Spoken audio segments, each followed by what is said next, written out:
Forget gurus. Forget anyone claiming to be an online business expert without going through the challenges of entrepreneurship themselves. The Real Money, Real Business podcast is here to prove the best insights in online business comes from your fellow online business builders. We dig into stories of entrepreneurs selling their business on the Empire Flippers marketplace so that you can learn how they made their business profitable, how they overcame obstacles, and what lessons they learned in their online journey. If you want to take your business and your knowledge to the next level, you've come to the right podcast. Let's get started. Hey everyone, Vinnie here with another great business to discuss on this episode of the Real Money, Real Business podcast. Today's guest is Jonas, and he's selling his e-commerce business on the Empire Flippers marketplace. So, welcome to the show, Jonas, and how are you doing today? I'm doing good, Vincent. Thank you so much. How about you? Doing great, thank you very much. And what are you reading right now? Right now, I'm reading a book called The One Thing by Gary Keller. That's actually a really good one if you're looking for a new book to read. Sounds good. I'm really looking forward to talking more about your business. And just before we get into the heart of it, let me give a brief summary of what it is we're talking about today. So, this listing is for an e-commerce business in the apparel and accessories niche. It was created in March 2019. The average monthly revenue for the business is $84,700, and it makes an average of $12,305 per month in net profit. So the assets included in the sale are domain and all of the site content and files, an email list with over 15,000 subscribers, 2 Facebook accounts, a Facebook and an Instagram account with many followers. We also have a Pinterest account. We've got employee contracts, SOPs, a Google Drive with user-generated content, a Trustpilot account with a high rating, small storage of returned items. Please note that inventory is not normally included in the list price, so further details will be provided to active unlockers. Head over to empireflippers.com/marketplace and search for listing 48364 to learn more about the business. If you want to start your due diligence, just remember to unlock the listing first. Now that I've given a general overview of the business, Jonas, can you tell me a bit more about your experience in building or running online businesses? Yeah, sure. Thank you so much. Basically, I started 3.5 years ago doing things online, trying a few stores and had quite some success with a few different websites. But there was always the problem with like the shipping and the quality. And, even if we sold a lot, the customers weren't really happy and not coming back. So about 1.5 years ago, we started this store with basically the thing in mind that we really wanted some people to come back again and see a crazy retention rate and people just coming back and buying 10, 15, 20 times. And that also meant that we need to find a really good supplier and get the shipping time down so people will get a good experience all around, just to keep Facebook happy and keep the customers happy and keep all the external factors happy as well when we started to scale up and sell a lot of units. So fast forwarding to now, we basically made that happen. And right now the store is, I think we're averaging 25 to 30% retention rate for the customers coming back again and again. And some of the customers now are on 25 times when they return to the business now. So one customer bought again 25 times. And of course, not everyone, but a lot of them are coming back again and again and again. Yeah, that's awesome. That's definitely a very high retention rate for sure. Let me ask you, Jonas, how did you come up with the idea to start this business in particular? Like, why this model and why this niche? Well, this niche I actually stumbled upon. I wouldn't say by accident, but back when I started, I was testing a lot of stuff in terms of websites and what was selling and what was not. And we kind of found this niche where this just fit into my lifestyle and my interests, and also was really like a hot topic for many people. And I could see a future in this industry as well, or this niche as well. This is not something that's going to ever go away. And I think the next 20 years is just going to go up and up and up in terms of interest and the use of it. So I found this niche and we built up a site. And as I said before, the product wasn't there at the start on the first website I built. And then afterwards, when we decided to find a better vendor, we also decided to make a whole new site and a whole new brand about it and build that up instead and not have any past bad experiences from customers. So we wanted super clean from the start. And that's why we made this website instead. Yeah, that makes sense. I think it's quite common, actually. A lot of people stumble across their chosen niche for their business sort of by serendipity, isn't it? After trying a few different things and then eventually coming upon the right idea. Yeah, exactly. I was going to ask you, so based on your experience of running this business, what have you learned that you feel that you might be able to apply to future businesses? Well, I think the part about running a team and make everything click, I think that's a skill that can be used pretty much for the rest of my life. There's so many small things to take away from running this. And also in terms of just the skills of marketing and email marketing and designing everything. That's pretty much it. But all in all, I would say it's the skill of, running a team and managing a team that's really, really big. And I think I'm going to use that for the rest of my life. Yeah, I think obviously nowadays employees are looking for, they call it soft skills. Running a team is obviously really, really important part no matter what you do, run your own business or you're working for someone. So yeah, definitely sentiment that it's definitely a very important skill and one that you can carry with you wherever you go, for sure. Yeah. Let me ask you though, what advice would you give to our listeners that you wish you knew when you first started running this business? Well, even though I knew the niche, it was still a new kind of business to me, because we're required to, charge a little bit more than we did before, because we had to kind of pay for the better shipping and the better quality as well. In some ways, it was a new business. But I think when I started this one, I should just have done what I always done in terms of the marketing and everything. Mm-hmm. But we should just have kept the same structures and not panic. Because I think at the start, I wanted everything. And I wanted to be everywhere and I wanted to do everything and say, okay, this is going to be an international big brand. Well, I should just have kept it simple and really just kept my calm and have it go simple all the time. And that not simple in terms of just marketing and stuff, but also simple in everything we do. I mean, we also tried to add way too many products. So we had this one core product and then we want to add to that product. But it just got way messy. And as soon as we just simplified everything, and as soon as we just put everything into systems, like with the employees and with the marketing and with the store and with everything, the numbers were just 10 times better. So if I were to learn one thing that I told myself when I started, I would just do it way more simple than I did. And it's kind of paradox, because you think the more you do or the more you have, the better it is. But I learned that the hard way, that every time I simplify something, it just works a million times better. I understand what you're saying there. Sometimes simple is best, right? Yeah, very much. I see. You've obviously learned a lot of lessons that you can carry over to whatever else you're going to do. From just looking at the financials, you've obviously scaled it up, so you've created a profitable asset. And I guess a lot of our listeners at this moment would be wondering to themselves, why are you selling the business right now instead of keeping it or growing it? Yeah, I understand. Well, I actually had a few possibilities or options here in Denmark. So this brand is international, or we are selling in the US. And me, myself, I live here in Europe, in Denmark. And I had some options here by basically working with another business. And I really think it's time for me to do something here in my own country instead of, doing something 2,000 miles away in a whole other area in the world. So that's the first thing. And also, I really, really like my core strength is marketing. And that's what I want to focus on. And having a business, there's also, even though there's much of it that's already outsourced to the VAs, marketing is still what I want to do only in the future. So it's also a choice of what I want to do in the future. Sounds like you want to bring it closer to home and set up something back in your home country, which is cool. You were mentioning about marketing being, a passion and one of your strengths, something that you're really good at. So I just want to talk about the marketing for this business. I mean, what do you currently do in terms of marketing?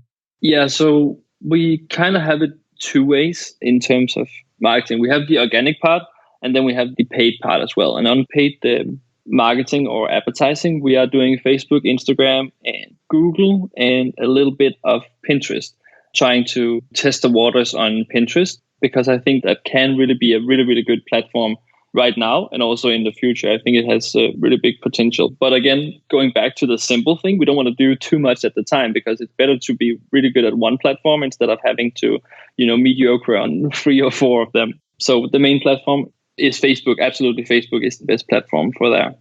our demographics are a bit older as well. And that just fits really, really good into the demographics of Facebook. And then we're doing the email marketing as well. That's a really, really huge one, especially when people come back so many times. The email marketing is like free money basically every time we send out an email. And then we're doing Google, but Google are more of a retargeting platform. So we're just scooping up everything. We do have everyone who search for us anywhere in the world, they will see the name. So we don't want to compete with the big brands on some of the search words, but we would definitely take those who try to find us. And we're also doing some Google shopping campaigns as well. That's actually working really well right now. And then, as I said, we have the organic part as well. And that's more keeping all the social channels alive. So we have the Instagram and the Facebook and also the Pinterest, the account itself. So one of the VAs are doing that every single day, just keeping those up to date and make sure that it looks like we are there all the time. So yeah, that's basically what we do in terms of marketing. Pinterest is bringing in a lot of good traffic right now. So I'm really excited to see where that can take us. That's amazing. Yes. I mean, just looking obviously at the different accounts, your social media, you've really managed to build up quite a following on a number of different platforms. And it sounds like you've got basically a lot of different channels set up and seems to be, generating you quite a lot of traffic for sure. So would you say that the majority of your traffic is organic or from paid advertising? The majority of the traffic are from paid traffic. I think you kind of need to play or pay to play right now in these times. And I don't think that's going to be changed anywhere soon. I know that Facebook and Instagram, they've throttled their organic reach a lot because we are having so many, followers and people are watching the posts that we're actually sharing and liking those. It tells Facebook and Instagram that, hey, this people are actually liking what they're seeing. So we should be shown a little more to, more people. And it is bringing in quite some sales. Basically, every single week, it is bringing quite some sales when we do the organic thing as well. So it's definitely worth doing that. But again, most of the revenue is coming from paid traffic. Gotcha. Okay. You mentioned something just now about your VA. So I just want to touch a bit about the operational side of your business, really. So can you describe the type of work that you do on the site, maybe like on a day-to-day or weekly basis? Yeah, sure. So if we just take a day-to-day, I don't have to do anything every morning. If I describe like the daily tasks, so every morning I get the P&L from the day before, see how much we made and how the numbers looks. And then we do have you can choose how you want to set it up, but we have a big Slack channel where all the VAs are in with their channels, the customer channel, the marketing channel, and the product channel. And then basically I just check those messages, if any, to see if there's anything urgent I need to do. And besides from that, pretty much the day-to-day routine. Then you do have some, for example, if we have a holiday coming up, then we need to prepare something. I kind of delegate, okay, now we need to prepare for Halloween or Christmas or St. Patrick's Day or Black Friday or whatever it is. And then we do have SOPs for what we do on those days. Of course, it can be a little bit different, but mostly it's the same routine we drive every single sale. Of course, there's room for improvement if you have a better idea. But besides from that, it's working really, really well in terms of that. And then again, also, if there's something urgent from Shopify or anything else that we need to take care of, besides from that, not really much I need to do in this business anymore. The employees have been working for this one or with me for a long time. So everything is just dialed in and they talk to each other as well. The VA team consists of 6 people right now. And we have one manager for the customer service. And she's pretty much taking care of everything. And then she has, you can call them assistants that helps her. So she just takes care of all the customer service and know everything about everything. So she just takes care of that completely. And whenever there's something that she needs to ask me something, well, then she reach out to me, but maybe twice a month right now for that part. And then we have 2, and that's also her assistants helping her with the customer support.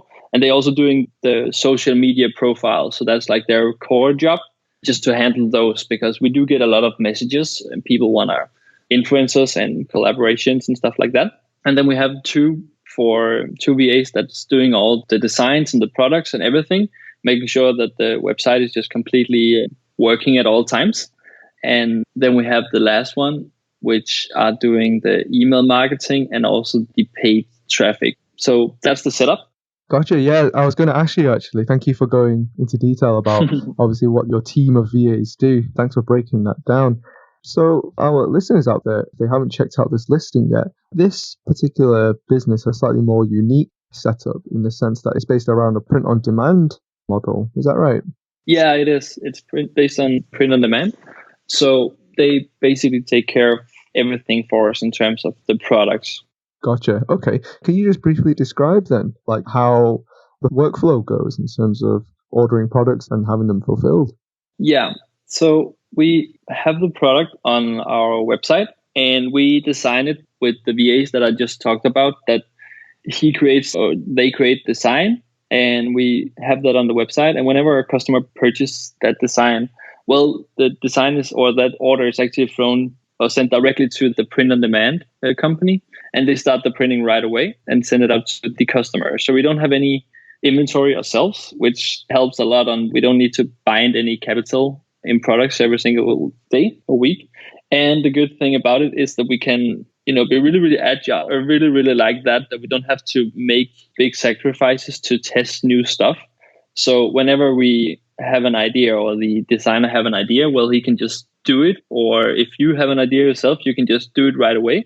Tell the designer, hey, we need this. And within 2 hours, you can start having another design on the store. I really, really like that, especially in the start. I think some of the best designs that we have for this business, well, those are ones that I just got by, just popped into my head. And then 3 hours later, we were selling that design. So it is a really agile business, and that's really, really helpful in terms of not having to buy and keep stock of that many items. Yeah, it definitely sounds like an agile setup that you've got there. So if I'm understanding this correctly, like you say, everything is print on demand, you don't hold any inventory, and it sounds very hands-off because you've got this team of VAs who more or less handle the day-to-day operations of the business. Does that sound all about right? Yeah, Cool. exactly. That's everything. Okay. In that case then, what skills or requirements are that you think someone who would be interested in acquiring this particular business, what do you think they should brush up on if they're not familiar with this niche or the particular business model? Well, I think the business model in general, I think it takes care of itself. So I think what the skills that needs to be brushed up on is basically, the VAs are literally doing everything. I like to be hands-on on some of the stuff as well and be a part of it. So especially the media buying, that's like where you can really make it escalate a lot quicker if you know something about that too, or have an interest for it as well. So paid traffic, especially Facebook, if you know a little bit about that already, then I think it would be a really great fit already, because it's basically just ready to play with Facebook already. So everything is pretty much, I think Facebook skills, that's Facebook and email marketing skills. If you have it already, that's fine. But I can help with that if a new buyer wants to acquire those skills as well. I can set up some support on that if the buyer is interested. In terms of Facebook, we already have I don't know if you knew this, but we have there's a score on the back end of Facebook, and 5 out of 5 is the best score you can have. But if you don't do a great service with the products and the shipping and the customer service and everything, that score really drops really fast on Facebook. And at some point, they can actually tell you that they don't want to work with you anymore. But that's the good part about this business as well, because we have such a good score. We are at 4.7 out of 5, and that's mainly quite because of this COVID thing going on right now, where the shipping was a little bit delayed, but that's fixed now. So the score dropped a little bit, but that really helped us get great numbers on Facebook as well. So again, Facebook and email marketing, that would be the skills. Operational skills, you kind of don't need. Everything is a plus, but the team really can work on their own already. Yeah, that sounds excellent. Relatively easy to brush up on for sure. I just want to move on to potential opportunities for this business. If you were to keep the business, Jonas, what are some ways that you would try to grow it? Well, I mentioned at the start, I think Pinterest would be a really, really good way to branch out and find completely new customers. And also an international expansion. Of course, not every country at the same time, but we do have huge markets as Australia, UK, Canada, and also big parts of Europe. I think this business model will work really, really well in. And also just in terms of, it's basically growing all the time because people are buying and when they're coming back again and again and again. So the growth potential is also just keep selling, because it's kind of a snowball that's selling more and more and more because people are coming back so much.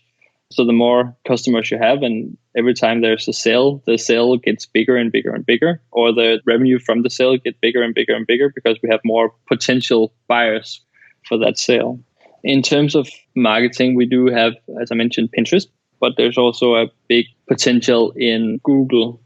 Google haven't been doing that much on. So if the new owner has a good skill for Google or willing to hire someone that's good at Google, I think that could have a huge upside as well. Because a person there, we are there, but we are not actively pushing on Google as we are on Facebook at all. So that's the country or the geo scaling or the geo expansion. That would be one thing. And then start branching in more platforms as well in terms of paid marketing. I think that's the two main keys there is.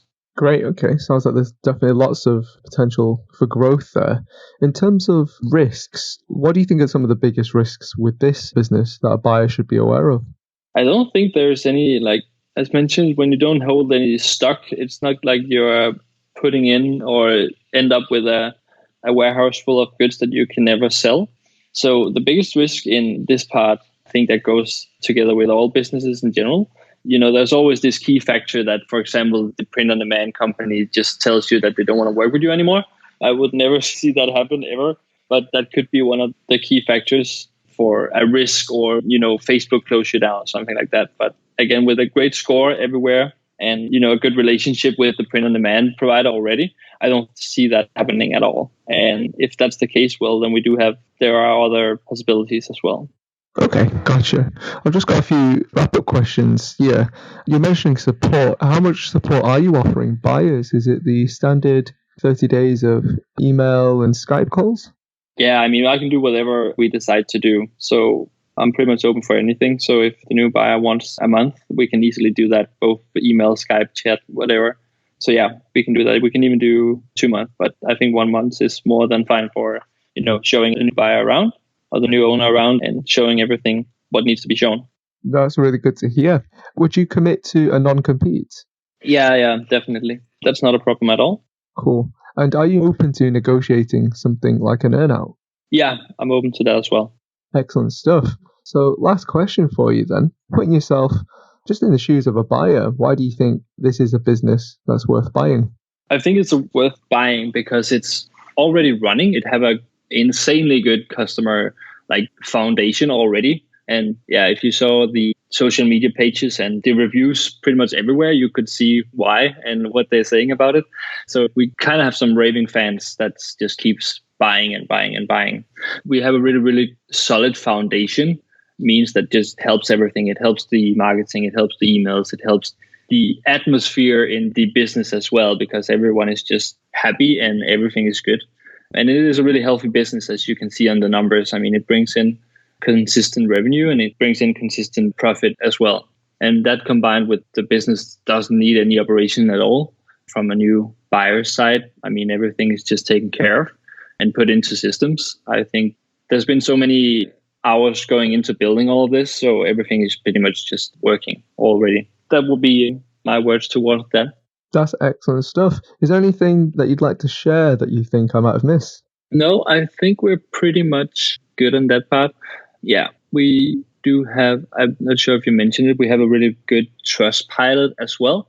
That depends on where in the world you are, if you kind of know Trustpilot, but it's basically just a big review platform that's going to be, if not the biggest right now, it's going to be the biggest. But yeah, in terms of that, I don't think we have missed anything. Cool. Yeah, I think I might have mentioned it at the beginning, but thanks for raising it again. Like you say, I think in different parts of the world, that'll probably be more relevant. A high Trustpilot rating definitely can sway a lot of people's decisions and influence them to purchasing stuff or visiting a store. So yeah, thanks for mentioning. Jonas, that's everything that I need to ask you for today. So it's been a pleasure having you on, and all the best. I hope that you sell your business very soon. Perfect. Thank you so much, Vincent. All right, everyone. Thanks for listening. To learn more and see if this listing has already been sold, head over to empireflippers.com/marketplace and search for listing number 48364. If you're watching this on YouTube, click the link in the description to go straight to the listing. And once you've unlocked the listing, you'll be given everything you need to know about the business. So until next time, enjoy your digital journey.